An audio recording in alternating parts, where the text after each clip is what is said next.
তাহলে আমি ভর্তুকি দিব, ভর্তুকি দেওয়ার মানে আমার জিনিসের সংকট হইতে পারবে না। ভর্তুকি দিলে তো সংকট হবে না। আমাদের সরকারের একটা বৈশিষ্ট্য হইল কি জানেন, শুধু ধামাচাপা। এই যে 10টা পাম্পে গেছে কোনো লোক নাই, এটা গ্রহণযোগ্য? জনগণ আশা করতেছে যে সরকার আমার পার্টটা দেখবে। এগুলো হয় কি সব একদম এলোমেলো হয়ে গেছে, যে কে যে টেবিলের এই পাশে আর কে যে টেবিলের ওই পাশে, এটা বোঝাই যায় না। প্রশ্ন হচ্ছে, আপনি সাধারণ লোকের দোষ আমরা কেন দিব? সাধারণ লোকের দোষ এই জন্য দিব না, আলটিমেটলি তো সব কিছু ফেস করতে হয় সরকারকে, লায়াবিলিটিস তার উপরে গিয়ে পড়ে। তো আপনি যেমন ধরেন, সড়ক দুর্ঘটনায় লোক মারা গেলে সড়ক ব্যবস্থা খারাপ, কিন্তু ঠাডাপুরের লোক মারা গেলে তার কেউ আল্লাহরে ব্লেম দেয় না। কথার কথা বলছি আমি। তো বিষয়টা, সরকার কথা বলছে কি দেশে কোনো তেলের সংকট নাই, তাহলে কমনলি একটা কথা আসে, সংকট যখন নাই, হ্যাঁ, তাইলে যে লোক যাবে ঘাটাঘাট তেল দিয়ে ভরে আসবে না সে, যেমনটা আগে ছিল। লম্বা লাইন হচ্ছে, 200, 400, 500 মোটরসাইকেল একটা পাম্পে।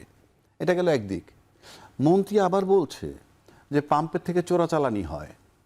ইউ আর এডমিটিং যে চোরাচালানি হয়। মাসুদ ভাই যেটা বলছে ঠিক আছে, আমার সাইকোলজি, আমি ভরতে যাই, কিন্তু মন্ত্রী তো বলতেছে যে চোরাচালানি হয়, বলছে তো। আবার একজন মন্ত্রী বলতেছে গতকালকে আমি 10টা পাম্প ঘুরছি, কোথাও কোনো লাইন দেখেন নাই। এই যে রাত্রে গেছেন, কোন টাইমে গেছেন আমরা জানি না। রাত যদি এখন 3টায় যান, সব পাম্প বন্ধ, এটা হতে পারে।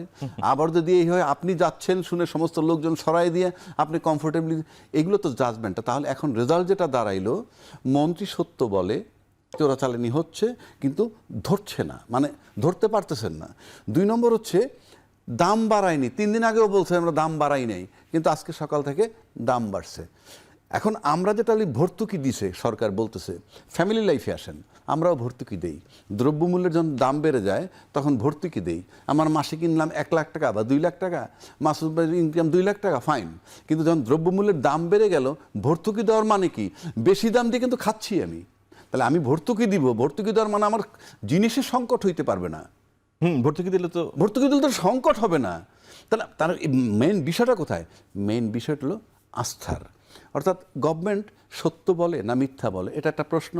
2, আপনি যখন বলেন প্রচুর তেল আছে, তাহলে তেল নাই কেন, পাচ্ছি না কেন, লাইন কেন? আর যদি বলেন তেল নাই, পৃথিবীতে এই ঘটতেছে, একবারও বলেন নাই। মানে সরকার যেটাই বলুক, আমি শুধু এই সরকার বলছি না, আমাদের সরকারের একটা বৈশিষ্ট্য হইল কি জানেন, শুধু ধামাচাপা। এই যে 10টা পাম্পে গেছে কোনো লোক নাই, এটা গ্রহণযোগ্য? আমরা কি দেখতেছি? আমরা তো ভিড়টা দেখতেছি। তার মানে কি? তার মানে হচ্ছে এই মুহূর্তে যদি আমি বলি, পার্লামেন্টের 217 জন 13 জন এমপি 2/3 মেজরিটি পাইছে, প্লাস যারা মন্ত্রী আছেন, প্লাস এদের যারা অন্যান্য জায়গায় বসতে থাকে, শুধুমাত্র ওই কটা লোক সত্য কথা বলে, আর বাকি 17 কোটি লোক মিথ্যা কথা বলে। এই যে সত্য আর মিথ্যা, এটার থেকে যদি আপনি চিন্তা করেন, আপনি আস্থা কিভাবে তৈরি করবেন সরকারের সাথে? সরকারের সাথে জনগণের একটা বিশ্বাসের জায়গা থাকতে হবে। সরকার যদি এখন তেল নাই, তাহলে আরও মারামারি হবে। আর যদি বলেন তেল আছে, তো ক্রাইসিস লাইন কেন? আবার যদি বলেন ভর্তুকি দেন, তাহলে শর্ট কেন? কোনোটাই তো মেলে না। So that is the basic problem. এটা আপনি কি করবেন? যা কিছু উৎপাদন করেন, বাজারজাত করেন, যা কিছুই করেন, তার সঙ্গে প্রত্যক্ষভাবে অনেকটা, প্রত্যক্ষ অথবা পরোক্ষভাবে জ্বালানি তেলের একটা সম্পর্ক আছে। আপনি মনে করেন শাকসবজির দাম বাড়বে, শাকসবজির দাম বাড়বে কেন? শাকসবজি আপনি উত্তরবঙ্গ থেকে ঢাকায় নিয়ে আসবেন, তো যেটা থেকে আনবেন তার একটা পরিবহন ব্যয় আছে।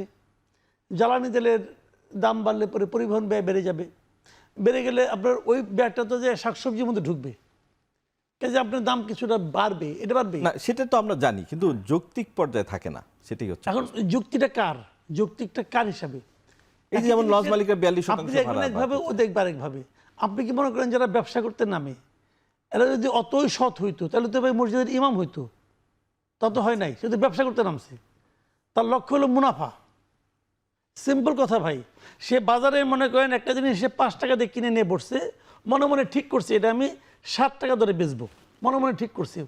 বাজারে নেওয়ার পর দেখা গেছে এই জিনিস অন্য কেউ আনে নাই, তার একা, এবং তার চারদিকে লোকজন ঘিরে ধরছে, সে তখন এটা 7 টাকা না 17 টাকা চাবো। এটাই হচ্ছে আমাদের, এটা হলো আমাদের বাজার অর্থনীতি না আমাদের প্রবণতা। এটা বাজার অর্থনীতির মূল ভিত্তি এইটাই। ওখানে কিন্তু নীতি নৈতিকতার ব্যাপার কিন্তু নাই। বাজার অর্থনীতি কিন্তু নীতি নৈতিকতার কথা বলে না, তারা মুনাফার কথা বলে, সাপ্লাই এন্ড ডিমান্ডের ইস্যু। হ্যাঁ মুনাফা। তুমি কত বেশি এবং আপনি যদি 7 টাকা দিয়ে যদি চাহিদার কারণে 12 টাকা বেচেন, তখন লোকজন কিন্তু আগ্রহ নিয়ে 12 টাকা দিয়ে কিনে নিচ্ছে। ওরা এই যুক্তিটা দেয় যে লোকটা তো হাসি মুখে 12 টাকা দিয়ে কিনতেছে, আমি কেন বেচবো না? এখন বৃষ্টির সময় ছাতার দাম বেড়ে যাবে, পারবে ছাতার দাম, কিছু করার নাই। এটা হলো বাজার অর্থনীতি। এখন এই অর্থনীতিতে আমরা এটাকে তোষণ করি, আমরা এটাকে প্রশংসা করি, কাজে এটা হতে থাকবে এবং তাদের কাছে কোনো নৈতিকতার ব্যাপার নাই। এবং এই জন্যই এই যে আপনি বলতেছেন যে 15% জ্বালানি তেলের দাম বাড়ছে, তাহলে বাস ভাড়া কেন তারা 40% বাড়াতে যাচ্ছে? তখন তারা যুক্তি দিবে আমার ওই পার্টসের দাম বাড়তে, যুক্তি কোনো শেষ চাই। যখন দাম বাড়বে সব কিছু ওই যে একটা কথা বলা আছে না যে ছলের অভাব নাই, তো ওদেরও ছলের অভাব নাই, অনেক ছল আছে। কিন্তু বিষয়টা হলো কি জানেন, রেগুলেটর কি করবে? সরকার যদি স্ট্রং হয় তাহলে এটা বাড়তে তারা পারে না। কিন্তু সমস্যা হলো এই যখন দামটা তারা দাবি করছে কার কাছে? সরকারের কাছে। সরকারের একটা গ্রুপ তাদের সঙ্গে যখন বার্গেন করবে, তাহলে এখানে জনগণ কোথায়? জনগণ আশা করতেছে যে সরকার আমার পার্টটা দেখবে, সরকার আমার হয়ে ওদের সঙ্গে বার্গেন করবে। কিন্তু বাস্তবে কি তাই হয়? বাস্তবে তাই হয় না। ওরা যেটা করে, বাস মালিকরা সরকারের থেকে যে গেছে তারা কিছু ধরাই দিবে, এবং তারাও বলবে হ্যাঁ ঠিক আছে, এই দাবি সঠিক। কাজে আমি যাকে আমার প্রতিনিধি বিবেচনা করছি, সে আসলে আমার লোক না, সে আসলে ওদের লোক। যুগে যুগে এটাই হয়ে আসছে। কাজে এই সমস্ত ক্ষেত্রে হয় কি, পিপলস রিপ্রেজেন্টেটিভ থাকা দরকার। আচ্ছা, তারা আমাদের পিপলস রিপ্রেজেন্টেটিভ কে বলে যে আমরা মন্ত্রী রাখছি, একজন 2জন এমপি রাখছি, তো মন্ত্রী এমপিকে আমার লোক নাকি? ভোট পাওয়ার আগ পর্যন্ত আমার লোক, তারপরে তো এই মালিকদের লোক। আবার দেখা যাবে যে মন্ত্রীকে রাখছে হয়তো সেই মালিক সমিতির সঙ্গে সম্পর্কিত ছিল। তো আমাদের আগে মন্ত্রী ছিল না মির্জা আব্বাস? অতীতে আমরা দেখেছি মির্জা আব্বাস তো মালিক সমিতির সঙ্গে সম্পর্কিত ছিল তো, সবাই ছিল। আমাদের শাহজাহান খান ছিল এর আগে, সেও মানে শ্রমিক ফেডারেশনের সঙ্গে ছিল। কাজেই এগুলো হয় কি, সব একদম এলোমেলো হয়ে গেছে, যে কে যে টেবিলের এই পাশে আর কে যে টেবিলের ওই পাশে, এটা বোঝাই যায় না, তখন এগুলো ঘটতে থাকে। ধন্যবাদ।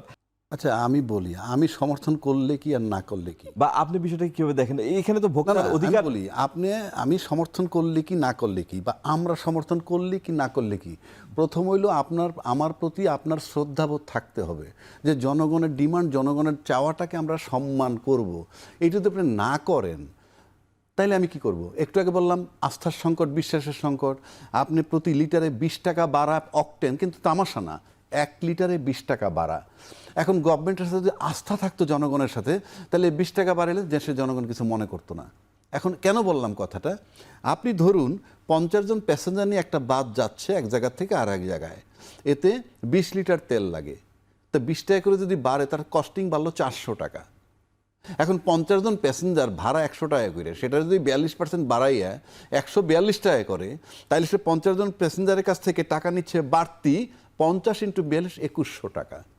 তা আপনার তেলের দাম বাড়লো 400, আপনি নিচ্ছেন 2100, কোন হিসাবে?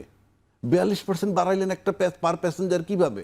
আপনার তো 20 লিটার তেলে 400 টাকা বাড়ছে, কিন্তু আপনি যদি প্যাসেঞ্জার প্রতি 100 টাকার কাছে 142 করেন, তাহলে আপনি 2100 টাকা নিচ্ছেন। ওইটাই সিন্ডিকেট, এবং সেটাই হইল কর্মী পুনর্বাসন কেন্দ্র।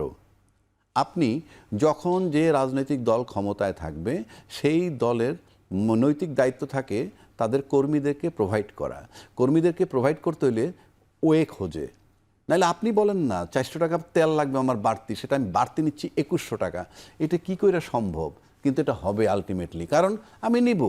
কারণ এখানে সিন্ডিকেট কিন্তু সব সময় পার্মানেন্ট একটা ব্যাপার। আজকে মাসুদ ভাই ক্ষমতা আছে তার লোক, কালকে আমি যাব, থাকবে আমার লোক। আলটিমেটলি জনগণ ভিকটিম, এবং এগুলো কিছুই হবে না, আমি আপনাকে বলছি। এবং এটা যে বললো তেলের দাম বাড়বে না, সরকারের একজন উপদেষ্টা, দায়িত্বশীল উপদেষ্টা বলছেন কয়েকদিন আগে, আমি দেখছি বিজ্ঞপ্তি দিয়ে বলেছে যে এপ্রিলে কোনো দাম বাড়বে না। না না, বলছে এপ্রিলে দাম বাড়বে না। হ্যাঁ, বাড়বেই না। তো না না, বাড়বে কি বাড়বে না পরের কথা, উনি বলছিলেন এপ্রিলে বাড়বে। হ্যাঁ, এপ্রিলে বাড়বে। What is the use of that adviser? তুমি তো কিছুই জানো না তোমার সরকারের পলিসির। এবং আমি এই সরকারকে বলছি যে আমরা দেখছি চাটুকারিতা করে তাদের অনেককেই সরকারের ভিতরে জায়গা দিছে। জায়গা দেওয়ার পর কী হয় জানেন? ওদের মুখ বন্ধ হয়ে যায়, ওরা আর কথা বলে না। কারণ পজিশন পাই। এখনো বহু চাটুকার আছে, আমি বলবো সরকার এদেরকে যাতে প্রোভাইড না করে, কারণ নিজের দলের লোক আছে, এদেরকে প্রোভাইড করবেন তো এদের কথাও বন্ধ হয়ে যাবে। কারণ আপনার পক্ষের লোকগুলোকে এখানে চাটুকারিতেই থাকুক কিংবা আপনার পক্ষে বলুক, কিন্তু এদেরকে যদি প্রোভাইড করে দেন তাহলে কিন্তু দেখবেন যাকেই নেবেন মুখ বন্ধ হয়ে যাবে। তো আমি সেই কারণে বলছি যে এই যে আপনি 2100 টাকা বাড়ছে কোনোভাবে গ্রহণযোগ্য না। সব কিছু মিলে বাড়ে 50 টাকা, আপনি ব্যবস্থা করেন 1500 টাকার, ওটাই সিন্ডিকেট। এবং এই সিন্ডিকেট আপনি যত বড় দল তত বেশি সিন্ডিকেট লালন করতে হয়। এই কারণে বাংলাদেশে এটা দোষ না, বাংলাদেশে 18 কোটি লোকের জায়গা, সেখানে আপনি সরকারি চাকরি কতজনকে দিবেন কিংবা কতজনকে প্রোভাইড করবেন। কারণ দল যত বড় তাদেরকে যদি প্রোভাইড করতে হয় এগুলো অ্যালাউ করতে হবে, এটি আমি মনে করি।